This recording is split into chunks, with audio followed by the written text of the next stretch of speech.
Did you ever make anything happen? Anything you couldn't explain? Expelliarmus!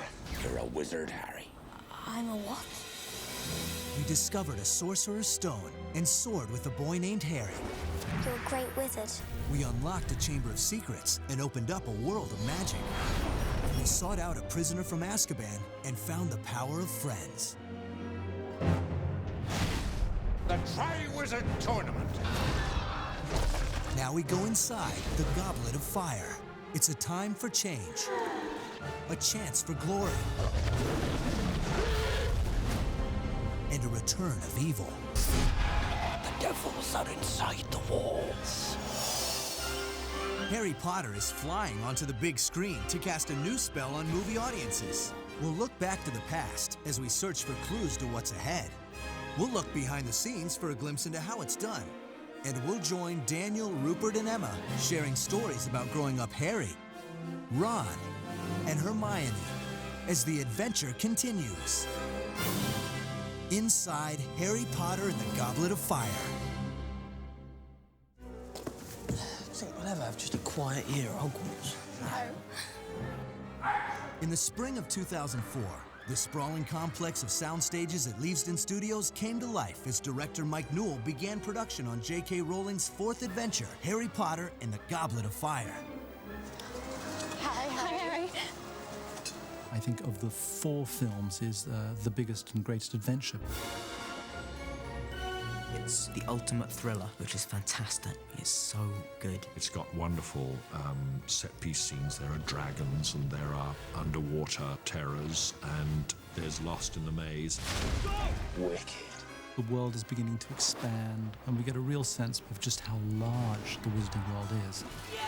There are lots of new characters introduced. And this strapping lad must be Cedric, am I right? Above everything else, there is the appearance of the true villain for the first time, actually in his own self. Harry in particular is growing up. In fact, Ron and Hermione too. And it's great, I have to say, to be around Dan, Rupert and Emma, seeing them grow, seeing their interests develop. It was only a few short years ago that the 3 young stars were introduced to the world. 3 movies later, Dan, Rupert, and Emma have come a long way. Let's step back in time for a glimpse to where it all began. There must have been hundreds of millions of people that all auditioned. And they chose me. He's right here. He's right in the corner of frame. It takes an actor of great depth and intelligence to play that role. And Dan Radcliffe is the only 11-year-old I've ever met who has that quality. And you just see it in his eyes. This is a really deep soul. I was one of the biggest Harry Potter fans ever. And just to play Ron in the Harry Potter film has really been fantastic. And with Dumbledore gone. Good afternoon. I was like, oh my God, I just stood there. Thought, no, this is all a dream, pinch me. And then it all started happening. Petrificus Totalis. You're a little scary sometimes. We tested a lot of kids, and once we saw these 3 kids on screen together, we realized that there was an enormous amount of chemistry between them, and we thought, these are the kids. Harry's first year gave way to a second, and the Chamber of Secrets revealed its deadly mystery. Harry and friends grew up, and so too did the stars of the movie. I was watching Dan and Rupert standing there, and I thought they don't stand like wee boys anyway. Sure, you're scared down here. It's fantastic. You guys just naturally ended up here, which is great. Me, Rupert and Emma and some of the other kids have developed really strong bonds now as well. What's going on? What's happening? Second year became the third. Harry confronted the evils of Azkaban, and a new director took the helm. Harry Potter, and together with his friends there, growing up. Go for it! Yeah? Cool. We're the same age, practically, at the same time. So I think we're experiencing a lot of the same feelings, and so I think I can associate with them, really. The relationship between 3 kids has changed. They're much older, and that really shows in all sorts of different ways. They're teenagers, and I think there's sort of an ongoing stress. A lot is put on the relationship between the 3 of them, and they really rely on each other. Harry! Harry! Now, in the 4th and biggest adventure to date, Harry and his friends are children no longer and facing greater challenges than ever before. The stories are becoming more complex, darker, and the kids are at an age where they're taking on much more. They can comprehend a great deal. The task is 2 days from now. Really? I had no idea. At over 730 pages, The Goblet of Fire was J.K. Rowling's longest book to date, big enough for 2 feature films. The filmmakers narrowed the focus of their narrative. There was one side of the book which you could string the pearls on, which was the thriller side of the story. What is it I'm seeing when I dream? What do they mean? It's a nightmare come to life. Voldemort, the Dark Lord, who was cast down 13 years ago, has been revived by his dark followers. You don't see him, but you see his hand. He's in a chair at the beginning. You just sense his presence in a big armchair. There is a terrible, murderous plot, but you don't know what it is.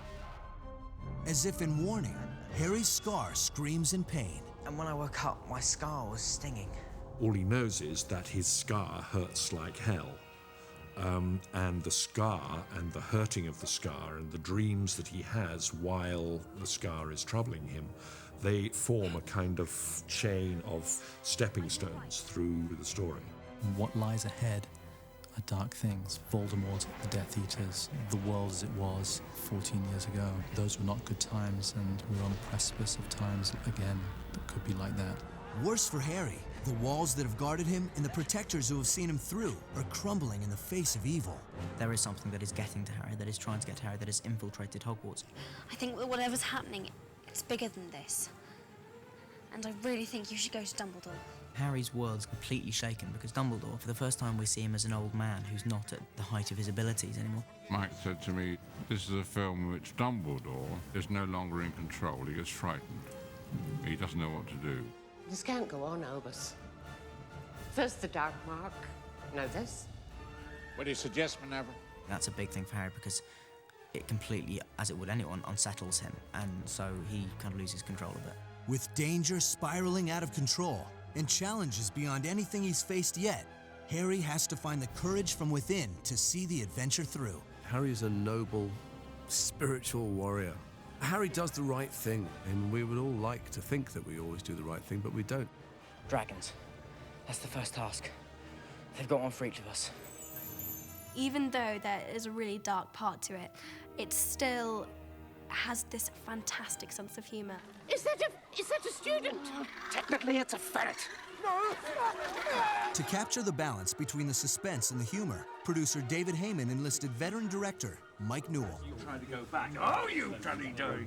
Okay, there's got to be some physicality in it. Realise. He is amongst the foremost directors of actors, and it's important for us to keep the kids challenged, to maintain the high standards that have been set by Chris Columbus and Alfonso Cuarón, and to build on that. And we thought that Mike Newell was the right person to do that. And Then all you do is that and that. He's very, very English. He wears a waistcoat every day, which I just quite like because you don't see enough waistcoats anymore, really. He combines a real professorial quality with that of a true British public school boy. It's in his blood, and I think he brings it out very authentically in this film. I told Hermione to tell you, Seamus told me. In lots of ways, this is a classic English school story. All right, it's wizards and wands and magic and stuff like that, but it is nonetheless a classic English school story. And we're all brought up on those things. I share all the same references. I don't even know I'm doing it. But that was great! He's just a real actor's director. And where I am now in terms of acting, I just want to learn as much as possible. And he gives very, very detailed notes, which is great because that's what I need. he gives back so much energy, and instead of sitting there in his chair watching the monitor, he's out there and he's doing it and he's giving back energy to the actors, and I think he's great. He's so funny, he's completely crazy. Once in a while, it was really worth being a clown in front of those people, because there's no point in me being an authority figure. You don't get anything out of people that way. He treated them very much as equals, but he also, he treated them as actors. He was the director, they were the actors, and he was treating them as partners in the process, but he was very much the taskmaster, and encouraging them, he saw in them what they could achieve and really elicited the very best from them. Just have a look at this, all of you, because this is how it's roughly speaking supposed to work. We talked a lot about how Harry is in this film and sort of the nature of his character and what he's going through and what that would make him feel. And so just through talking about him, we discovered things. So it really was good working with him, particularly from a kind of performance point of view. Glance or two at Hagrid. He's got a very inclusive notion of directing. He walks on the set in the morning and says, "This is what I imagine we're going to do today. This is what I'd like us to do today." I just talks you all through it. And then he goes off for a cup of tea, and then 10 minutes later we do our best to do it. Is this your script? Yeah. Wow. I genuinely think he's brilliant. He's so creative. He's really passionate about making this the best film, and he won't settle for anything less. Noel found inspiration in his young stars. I found each of them funny, just because they were such kind of peppery and vinegary, and each of them has a very strong individual taste. And I enjoyed that about them. Nightmares and a burning scar pass like a bad dream with Harry's return to school. Within the safe boundaries of Hogwarts' magnificent walls, Harry has lived through his greatest adventures and happiest times. But still, there is foreboding. In the last three films, Hogwarts has kind of been like a safe house because it's kind of been impenetrable. This one, the walls have been broken down, and he's not as safe as he used to be.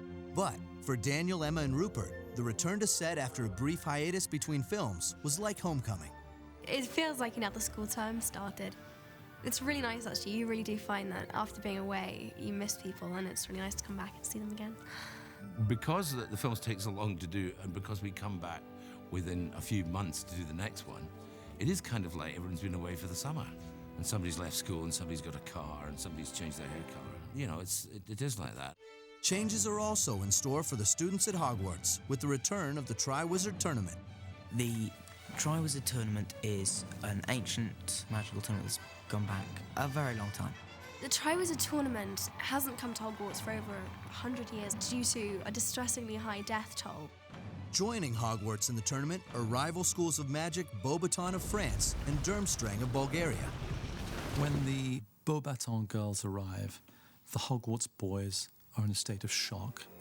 They've never seen anything like this. These elegant, incredibly beautiful French girls walking down the hall is something that renders Ron in particular speechless. I think we all remember that feeling. These girls certainly know how to impress an English school by their entrance.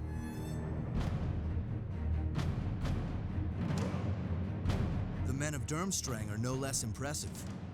They arrive fierce, cool, cold, male, in contrast to the distinct femininity of the Beauxbaton. And they're quite austere and intimidating. If the competition was going to work, then the schools had to be very distinct. So the French school had to be more French than you could imagine a French school being. The Eastern European school had to be more kind of than you had ever imagined that they could be. The Goblet of Fire will choose a single champion from each school who will face 3 magical tasks. Challenges so dangerous that wizards under 17 are forbidden to compete. For once, 14-year-old Harry can let someone else be the hero.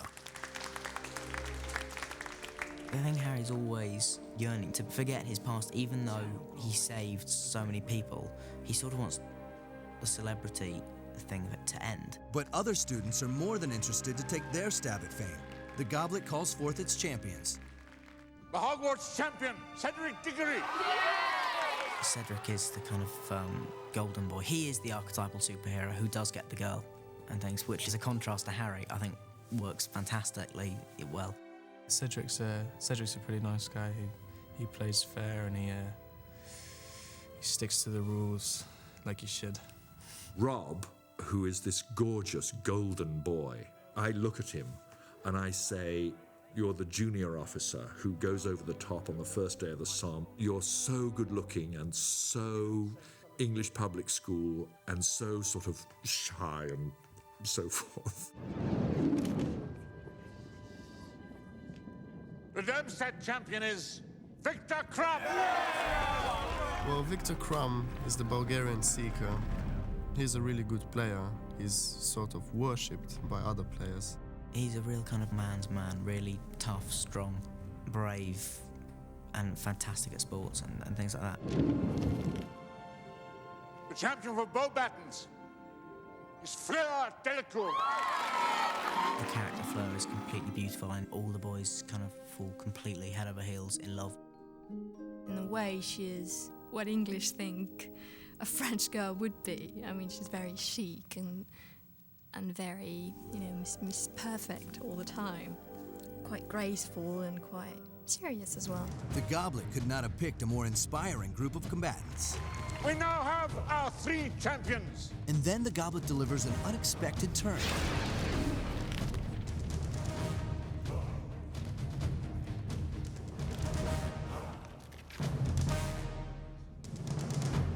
Harry Potter! This is bad news, but there's no way round it. He has to compete. For Harry, it's a disaster. He's in way over his head. He's too young and inexperienced, and what's more, There are some who believe that Harry engineered this and put his own name into the cup. would anyone believe that he didn't do it? I didn't ask for this to happen, Ron. But alone as Harry feels, he finds an unexpected ally in Hogwarts' new Defense Against the Dark Arts teacher, Mad-Eye Moody. I think that he's somebody who chased the demons away from goodness to such an extent that he got quite warped by it. Moody is an Auror, a dark wizard catcher. He was a great wizard in his time, but his paranoia has him balancing on the knife's edge of madness, seeing dark wizards around every corner. Ron really likes him. He's just crazy and completely mental, which he really likes. Mad-Eye Moody is one of these people who tells it how he sees it and is very honest and very blunt about things. Mad-Eye Moody steps beyond what is proper, does not always know what is appropriate. Professor Moody! What are you doing? Teaching. He is quite ferocious at times, but at the same time is lovable. You can understand his appeal, and he is keeping a watchful eye on Harry. To play Moody, the filmmakers turned to the great character actor Brendan Gleeson. What appealed to me about him was the fact that he reminded me of some of the teachers of the old school, that whole notion of tough love and all that kind of thing. And I can remember some people from my own past who would have come close to where Mad-Eye has ended up. There is some kind of elemental quality to him, which is part savagery and part kind of wide-eyed innocent. And those two are very finely balanced in Brendan. And if the students at Hogwarts found Moody to be a real shock to the system, his real-life alter ego Brendan could be quite a handful himself. You would say, look, there's a great bit in the book, and you'd think, yeah, Brendan, okay, fine. I know about the book. You know, the book is 750 pages. I've got 120. What do you want? But you'd then look at it and you'd think, no, actually, maybe he's right there. He's a really, really nice guy, and it's such a great part as well, and he does it absolutely terrifyingly. If Brendan was to truly embody the part, they needed to create the look as well. We took a lot of trouble getting him right, making the makeup and the costume work. The key was Mad-Eye's magic eye. There's something odd wrong with the peripheral vision to his left side. The doctors don't quite know what's wrong, but he's made this magic eye for himself that can see out through the back of his head and see in various different directions. Thank you. What a charismatic quartet. Another new character on the scene is the meddlesome reporter, Rita Skeeter. What a lovely name, Rita Skeeter. Rita Skeeter. So, She is the worst sort of tabloid journalist who just will write whatever she wants to write, not what is true. lovely. I call her the caring, sharing face of investigative journalism. Basically, she'll do whatever it takes to get a story which she's already pre-written in her head, which, in the case of Harry, does have an element of truth to it. No one else could play her apart from Miranda. She's brilliant. Rita's constant companion is a magical pen with a mind of its own. Rita uses a quick quote squirrel, which means that she has her hands free and all her concentration can be on the person in front of her, which is mostly Harry. His classmates are tormenting him. His friends have deserted him. His steps are dogged by a muckraking reporter, and someone is out to get him. Harry's life is out of his hands. He has no control really over where it's going. And so I think that's a big thing for Harry because it completely, as it would anyone, unsettles him. And so he kind of loses control of it. The only thing that seems certain is that Harry's one-time triumphs over giant trolls and deadly snakes will pale against the tasks before him now. Not a good year for Harry. Doesn't have many good years, really. This can't go on, Albus. First the Dark Mark, now this. What do you suggest, Minerva? Put an end to it. Don't let Potter compete. Once again, Harry's back is against the wall, and every card in the deck is stacked against him. Thrust unwillingly into the Triwizard Tournament, he now must face 3 terrifying magical tasks without the experience of the other champions and only his wand to protect him. And this time, the stakes are higher than ever. They're all kind of potentially fatal tasks. First up is a test of daring. The nature of the test is a closely held secret, for courage in the face of the unknown is an essential quality of a great wizard. Dragons? That's the first task? You're joking? Luckily for Harry, secrets unravel quickly in the wizarding world. Everyone cheats in the Triwizard Tournament. It's like an unofficial rule. Hagrid, who knows about the dragons, forewarns Harry about the dragons. Well, it's not really heads up. It's only one of the events. It's a game of 4 halves, you know. His main concern is that Harry survives. He doesn't care if Harry wins or not. I don't think. I think he just wants Harry to live. Cut! All right, very good. One more, please. Of course, with this task, living is very much up in the air. Harry steps out into the arena and is immediately attacked by this dragon. He can breathe fire like any dragon, but also that his tail can cut a building in 2 and come right forward in front of his head, kind of like a scorpion. Scary stuff. It's a very good, savage creature. Of course, the dragon exists only in the distorted mind of some computer creator. But nonetheless, he's brilliant. And jump! It was very, very physical, which I enjoyed in some of the stunts. Some of the stunts were a bit scary, but fine. Without the magical skills of his fellow champions, Harry relies on nerves. And the one skill that sets him apart from everyone else. Wow! I see a firebolt! Harry's forced to conjure his broom, at which point the dragon manages to escape from the tether of the chain and flies off in pursuit of him. The stunts became even more intense with the dragon chase far above the Triwizard Arena and into the rooftops of Hogwarts. I was on a wire and I fell, I think, 40 feet. And quite very, very fast, actually. That was really, really terrifying. And I'm not afraid to admit that. That was really scary. Anyone would be scared, I'm convinced. And then you get a much more mysterious task of the second one, which all takes place underwater, with certainly some pretty dangerous creatures that kind of sting you and pull at you. So, champions, you may begin now! The 4 champions have to dive into the water and swim deep, deep, deep to retrieve something that is most dear to them. The actors perform their own stunts at a specially built, state-of-the-art production tank at Leavesden Studios, the largest tank in Europe. Oh, I'm a terrible swimmer. I'm really, really bad. I cannot swim at all, but a lot of the stuff you'll see in the film, I'm proud to say, is actually me. All the shots where you see my face, that face hasn't been superimposed onto anyone. Luckily, Dan rose to the challenge in the way that he generally does. Actually, he's absolutely fearless. Dan can swim better underwater than he can on the surface, in fact. For him especially, he bore the brunt of it as ever. And to act properly underwater, only being able to contain 30 seconds worth of breath in his lungs at any one time, and stay underwater sometimes, for an hour and a half or 2 hours at a time. It's just incredible.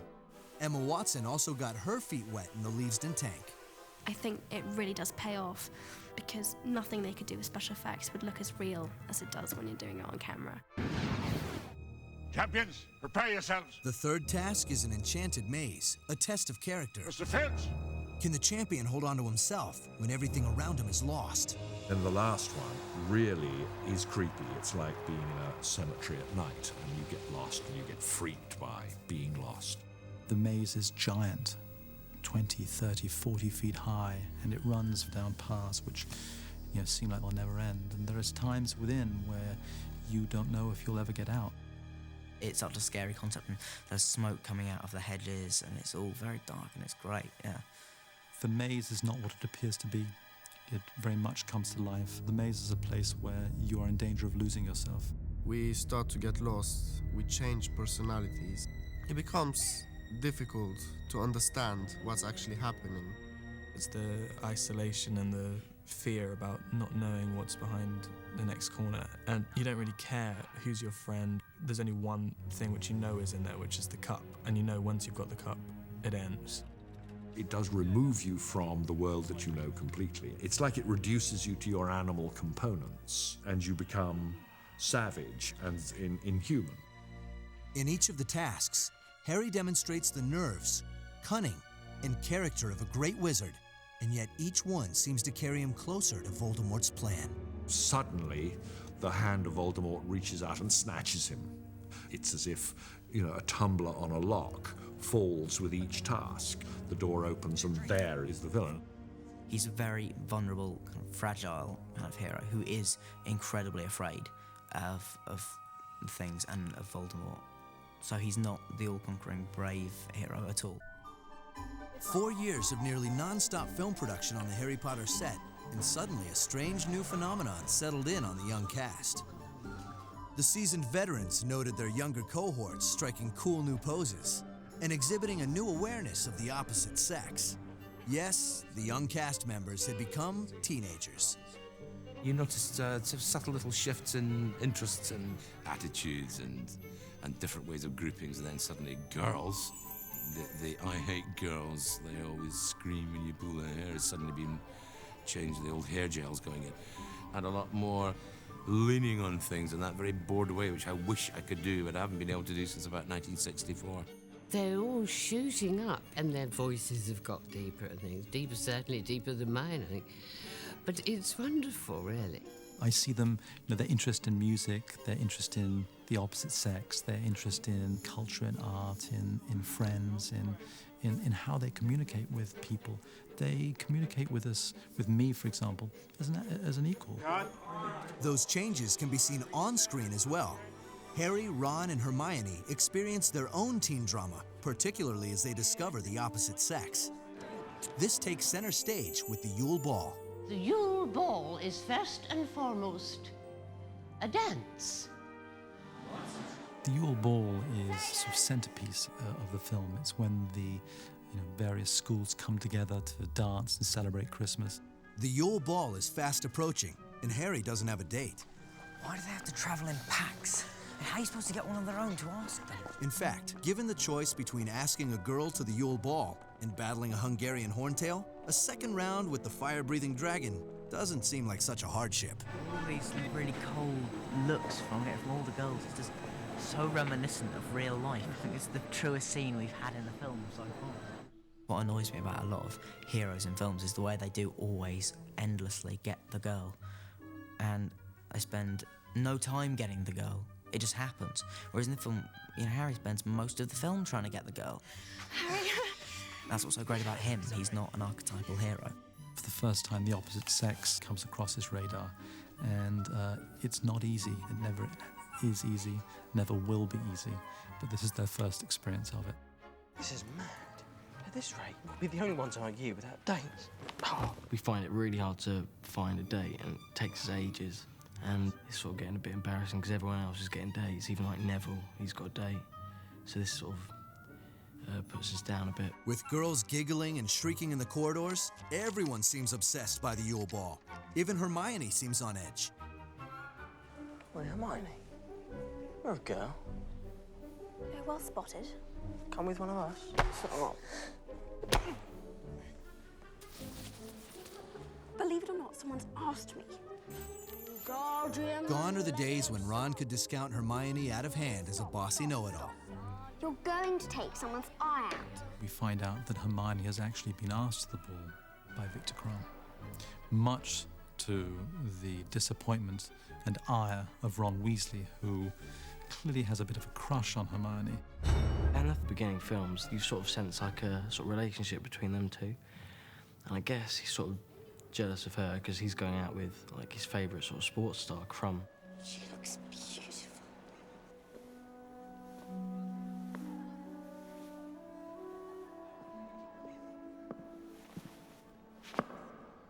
The atmosphere, when they enter, changes completely. She's completely transformed. Well, she's pretty already. Emma was never ugly. So, you know, she's always been quite beautiful. So, I mean, I was kind of like, wow, you're just even more beautiful. Obviously, it's a huge moment in the film, and it is a big transformation. But for me, I'm kind of like, well, I've seen you at premieres. So, it's great. Of course, Harry knows exactly who he wants to go with. He falls completely in love with Cho Chang. He's not even a crush. He loves her. Katie is, in part, Cho Chang. You know, you just feel it. You can understand why Harry would be smitten with her. Katie is just adorable. He asks her to the ball, and he does it incredibly without any kind of tact. He kind of shouts it at her. Cho? Yes? Well, I just wondered if maybe you want to go to the ball with me. Sorry, I didn't catch that. You know, I feel really sorry for him because I know how it feels to be kind of standing there and having nothing to say. And you know, because hormones sort of drive you to extremes in those kind of particularly when it's the first girl you ever fancy or have a crush on. Parcel for you, Mr. Weasley. Asking the girl is only step one in the gauntlet of humiliation in line for the boys.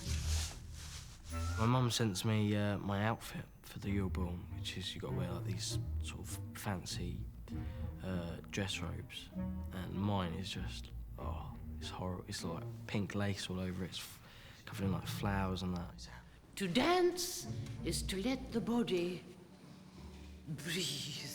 Dance lessons are an even more nerve-wracking experience. Dancing was hysterical, absolutely hysterical. I loved them. It's good fun to do. I enjoyed learning to waltz, which I've never done before. This is a really sort of new thing to me. I never really sort of, especially that sort of dancing. We had Wayne, the choreographer, and his lovely assistants. They were absolutely marvellous, and they'd teach these kids to dance, some of whom could, and some of whom, by God, could not. Place your right hand on my waist. Where?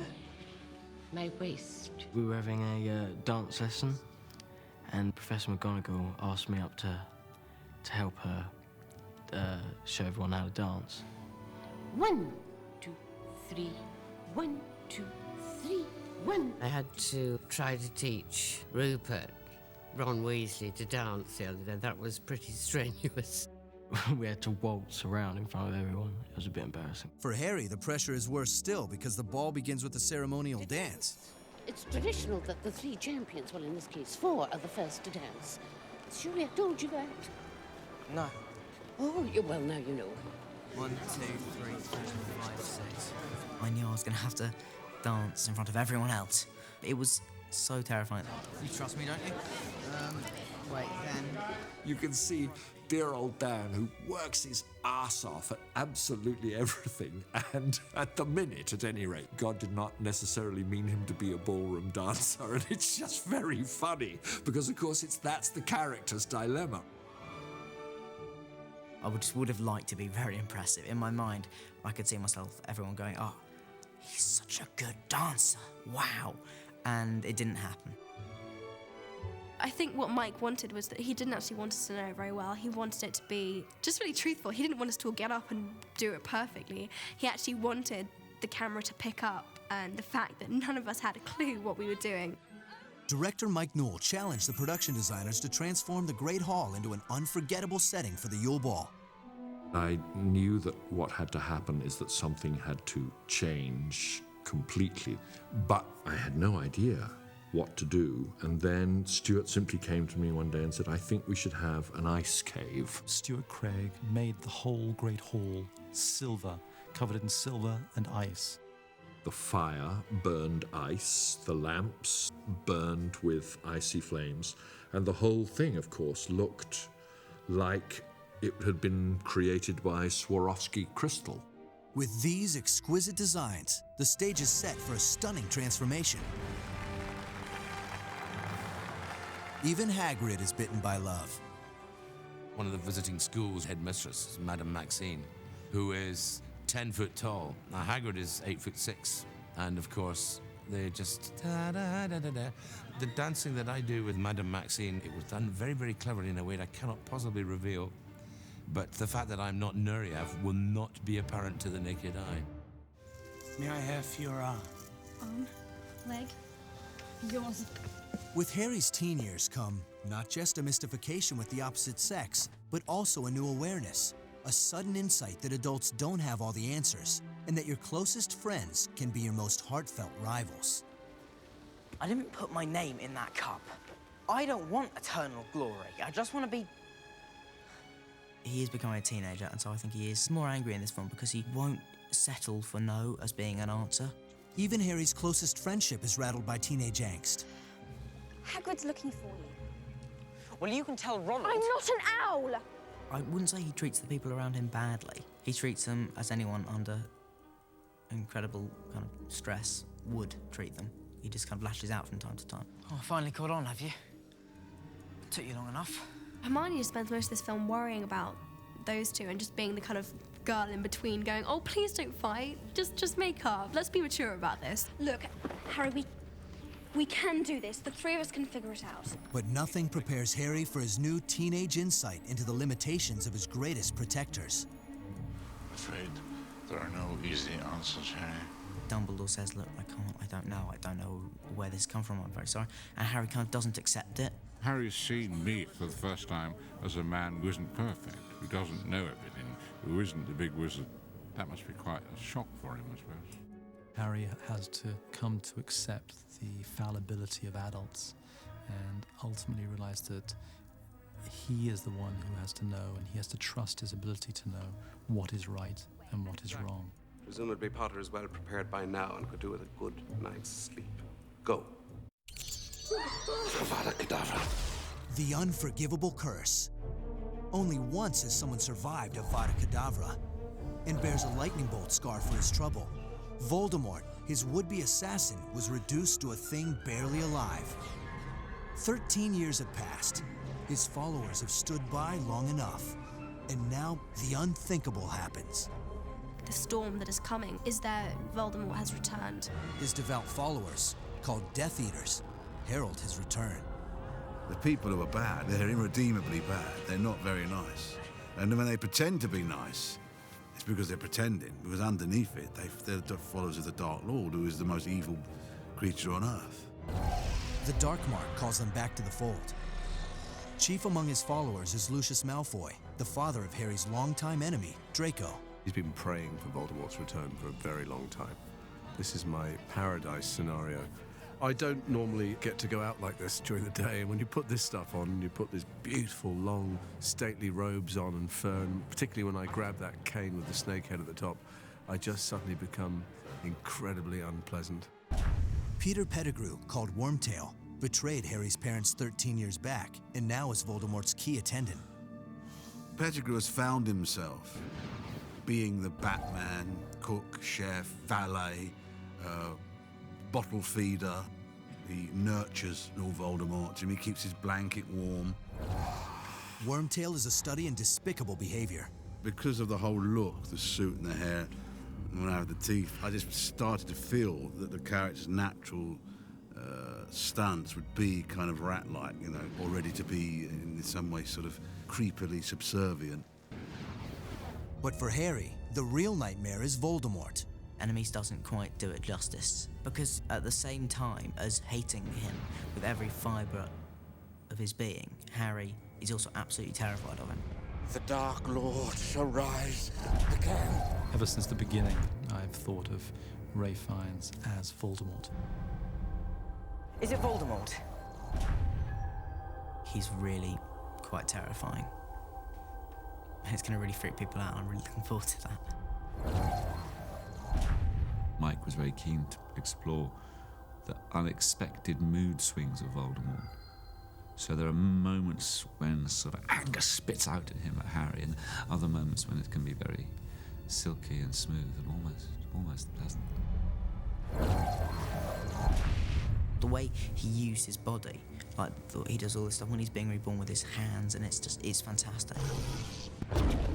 He's new in this body, it's new to him, so he's testing it. So when we first see him touching, feeling his head, feeling his face, his eyes pop open. Everything's going to change now, isn't it? Ow! You stood on my foot!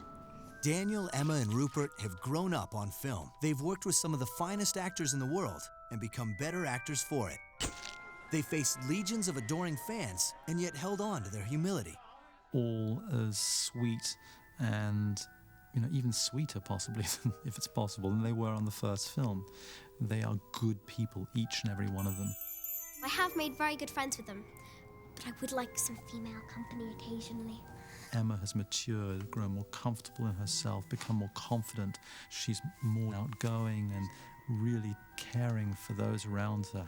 We got on really well, and they've made it so fun, Dan and Emma. And Rupert, funny, witty, droll. He has the humour of someone 20 years older than he is. Rupert is absolutely hysterical. He is so funny. And Emma is amazingly clever. Dan is completely unaffected by his fame, by all the attention, is able to do these really significant exams, study for them, and take on this most physical of all the films, this most challenging of all the films. It's wonderful, really. It's very good to see them change like that. I'm terribly impressed with them. I continue to be impressed with them. Daniel and Rupert and Emma are 3 movies better and more skilled. You can really see the leaps they've taken as actors and as technicians, just being comfortable around a film set. Now, an exclusive peek at the new movie. Give us a curse. Well, my dad did tell me about one. The Imperious Curse. Oh, yeah, your father would know all about that. Gave the ministry quite a bit of grief a few years ago. Perhaps this will show you why.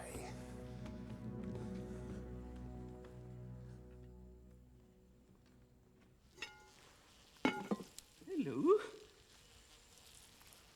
Ugly little beauty. Gorgio. Imperio! Don't worry, it's completely harmless.